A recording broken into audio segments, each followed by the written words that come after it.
അങ്ങനെ നമ്മുടെ ലോറയുടെ മക്കൾ എന്നെ കുസൃതി പിടിച്ച പിള്ളേരാണെന്നറിയാവോ. ഇപ്പോൾ കണ്ടോണം എന്തൊക്കെയാണ് ഇവിടെ കാണിച്ചു കൂട്ടുന്നതെന്ന് അവർക്ക് തന്നെ അറിഞ്ഞുകൂടാ. ലോറയാണെങ്കിലോ അവറ്റകളെ ഇങ്ങോട്ട് വാടി എന്ന് വിളിച്ചു കഴിഞ്ഞാൽ അവർ അങ്ങോട്ട് പോകും. അത്രയും നല്ല അനുസരണമുള്ള നല്ല കുഞ്ഞു പിള്ളേരാണ്. എന്താണെന്ന് വെച്ച് കഴിഞ്ഞാൽ നമ്മുടെ മക്കളുണ്ടല്ലോ ഇങ്ങോട്ട് പോകാമെന്ന് പറയുമ്പോൾ അങ്ങോട്ട് പോകുന്നത് അതേ ഇത് തന്നെ ഇവറ്റകളുടെ സ്വഭാവം. അടുത്തത് കണ്ട് കുഞ്ഞിരിക്കും അവൻ്റെ കയ്യിൽ നിന്ന് രണ്ട് മേടിക്കാൻ വേണ്ടിയിട്ട്. ചൂണ്ടെങ്കിൽ കൊടുത്ത് വഴുതനങ്ങ എങ്ങനെയാണ് മേടിക്കേണ്ടതെന്ന് ചോദിച്ചാൽ അവരോട് ചോദിച്ചാൽ മതി. അത് കൂട്ടടിയും ബഹളവും അവിടെ നടക്കുന്നത്.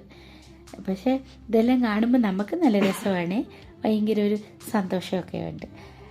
പിന്നെ ഒരു ദിവസം അതുകൊണ്ട് കാലൊക്കെ കൈയൊക്കെ പൊക്കിക്കൊണ്ട് പോകുന്ന അവൻ്റെ അടുത്ത് പോയി ഞോണ്ടി നിൽക്കുവാണേ. ഉണ്ടോ ഇതൊക്കെയാണ് ഇവിടുത്തെ പരിപാടി. അപ്പോൾ അടുത്തത് വരുന്നുണ്ട്. ദൈവമേ ഇവിടെ എന്നൊക്കെയാണോ കാണിച്ചു കൂട്ടുന്നതെന്ന് അവർക്ക് തന്നെ ഒരു നിശ്ചയമില്ല.